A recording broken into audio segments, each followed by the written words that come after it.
लोग कहते हैं ना कि खाओ उतना ही जितना कि पचा सको, और चोरी भी उतनी ही करो कि लोगों को दिखाई ना दे।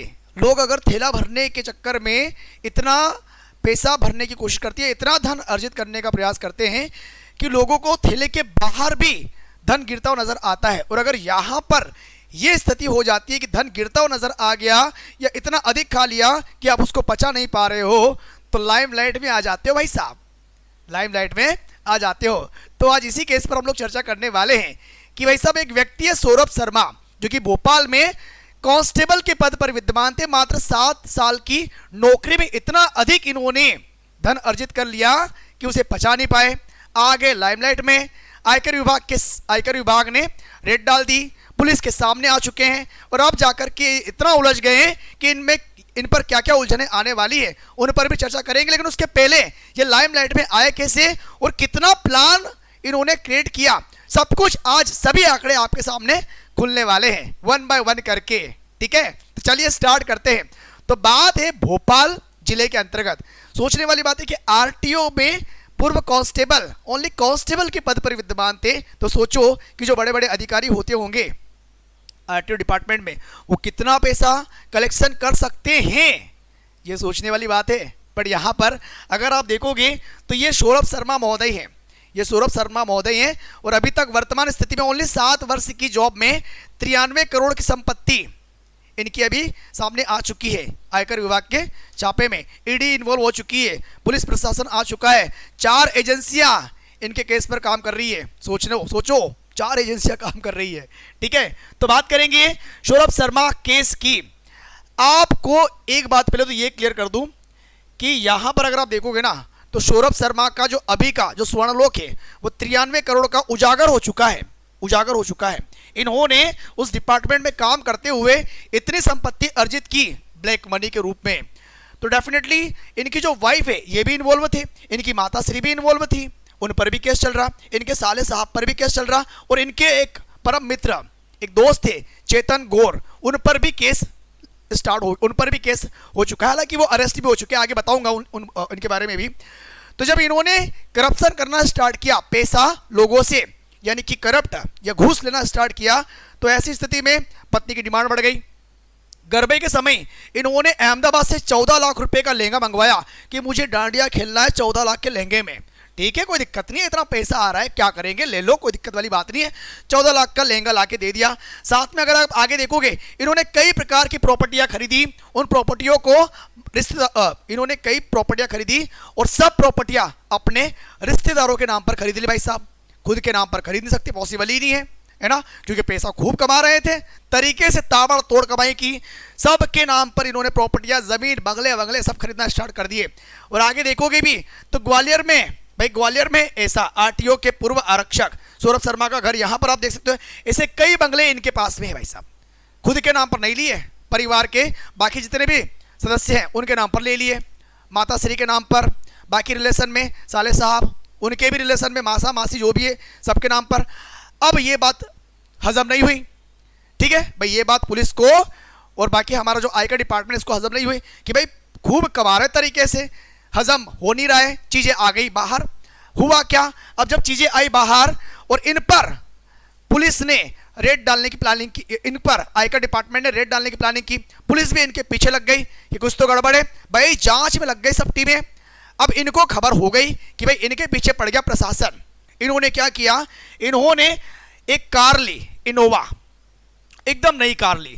उस कार में इन्होंने सोना और केस रखवा दिया और जैसे ही उसका पता लगा कि भाई इनके यहां पर रेड पड़ने वाली, इन्होंने उस कार को रवानगी पकड़वा ली। 19 दिसंबर को, कब की बात है, 19 दिसंबर को ये जो कार है ये इन्होंने इसमें सोना और केस भर के रवानगी पकड़वा दी अपने बंगले से और ये कार चली गई एक फार्म हाउस पर, सुनसान जगह पर, और वहां पर खड़ी हो गई। ठीक है, लोगों ने ये देखा कि एक कार किसी फार्म हाउस पर जाकर खड़ी हो गई है, इसमें 5 लोग सवार थे, कार को वहां पर खड़ी करके छोड़ दिया, एक दूसरी कार में वो लोग बैठ गए और वहां से रवाना हो गए।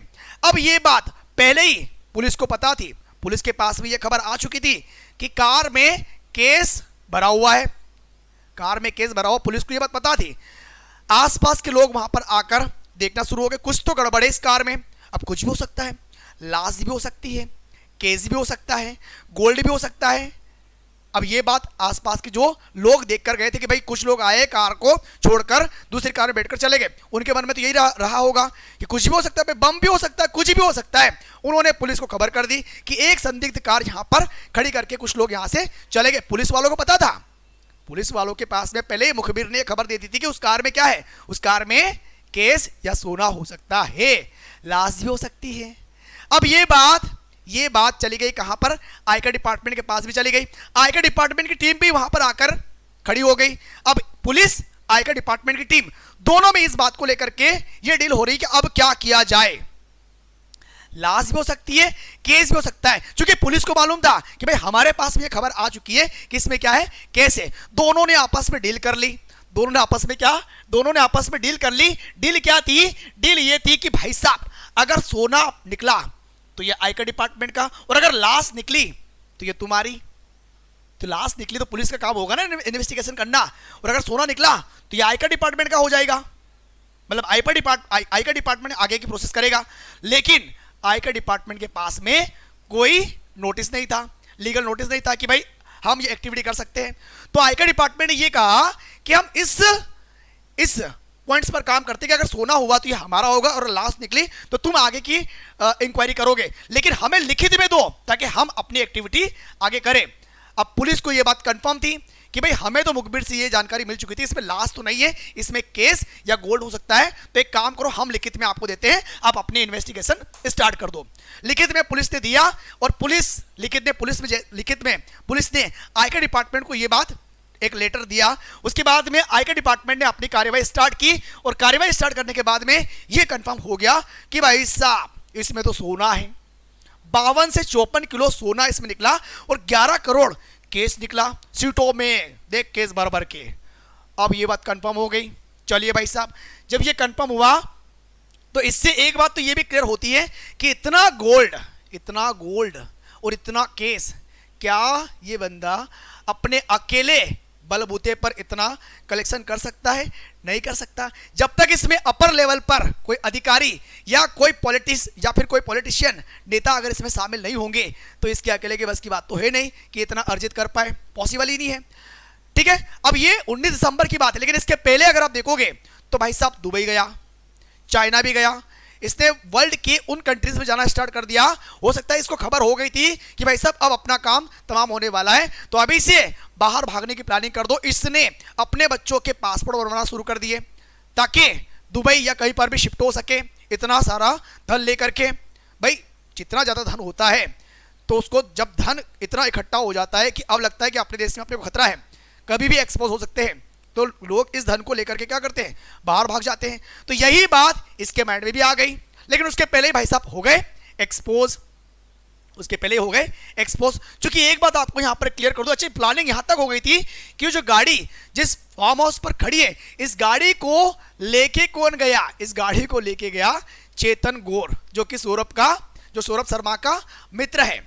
जब वो लेके गया और ये गाड़ी के बारे में जानकारी हुई, पता लगी, तब चेतन गौर की बीवी पुलिस स्टेशन में जाकर कंप्लेन करती है कि सर हमारे यहां से जो इनोवा कार है, वो इनोवा कार हमारा ड्राइवर लेके चला गया, उसको कॉल किया जा रहा है लेकिन वो फोन उठा नहीं रहा है, ताकि ये बात यहां पर नहीं आए कि इसमें चेतन गौर शामिल है। मतलब कितना प्लान आप लोगों को समझ में आया होगा, सारी की सारी स्टोरी। जब इतनी प्लानिंग सारी कंप्लीट हो गई, फिर फाइनली एक बात ये भी क्लियर हुई कि भाई इतना सारा सोना या केस ये बंदा अकेला अर्जित नहीं कर सकता। फाइनली इसमें कई बड़े अधिकारी या फिर इसमें पॉलिटिक्स के नेता शामिल होंगे। अब ये भी कयास लगाए जा रहे हैं कि भाई साहब भ्रष्टाचार का धन कुबेर तो इनके हाथ में आ गया, लेकिन अब इनकी जान को खतरा है। खतरा क्यों हो सकता है? खतरा इसलिए हो सकता है कि अगर ये पकड़ में आ गया तो डेफिनेटली उन तमाम प्रकार के अधिकारियों के नाम भी सामने आएंगे, उन नेताओं के नाम भी सामने आएंगे जिन्होंने सबने आपस में मिलकर के इस करप्शन को अंजाम दिया ही है, फाइनली दिया ही है। ठीक है, वरना एक कांस्टेबल लेवल का बंदा अगर इतना कलेक्शन कर सकता है, सोचो कि अपर लेवल के जो अधिकारी होंगे उनके पास भी तो पैसे गए होंगे। ठीक है, बात ये भी आती है। और यहां पर यह बात भी आई है कि आरटीओ में सौरभ शर्मा की नियुक्ति पर भी कई प्रकार के सवाल उठ रहे हैं। ऐसा माना जा रहा है कि कोई विधायक है, मैं पार्टी का नाम नहीं लूंगा, कोई विधायक है जिनकी अनुशंसा पर या फिर आप बोल सकते हैं जिनकी सिफारिश पर इनकी नियुक्ति भी आरटीओ में एज अ कांस्टेबल के तौर पर करवाई गई थी। ये बातें भी निकल के आ रही है, ठीक है। तो अब इनकी जान को खतरा, लेकिन यहां पर कुछ एजेंसियां जो कि इस केस पर काम कर रही है, उन एजेंसियों का कहना क्या है ये भी एक बार यहां पर देख लो। एजेंसियों में यहां पर अगर आप देखोगे तो भाई सौरभ के केस में 4 एजेंसियां काम कर रही है, ये बात मैंने आपको बताई थी।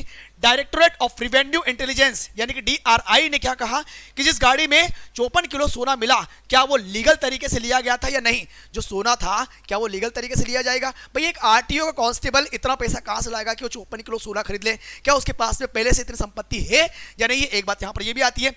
इनकम टैक्स यानी कि आयकर विभाग ये बोल रहा है कि 54 किलो सोने का भुगतान कैसे हुआ, जबकि फाइनली बात ये होती है कि 2 लाख से ज्यादा पेमेंट केस में नहीं दिया जा सकता। तो 54 किलो सोना, ठीक है। और यहां पर ईडी की बात करेंगे तो ईडी ने यह कहा कि अपराध से कमाए गए पैसे का ट्रेल क्या है, कौन कौन लोग इसमें शामिल है और किस किस के नाम बेनाम संपत्ति है। अब यहां पर कई और नए नाम आपको देखने को मिलेंगे भाई साहब। और लोकायुक्त जांच विभाग ये कह रहा है कि 7 साल की नौकरी के दौरान सौरभ की कितनी तनख्वाह थी और इस दौरान उसने कितनी प्रॉपर्टी बनाई है।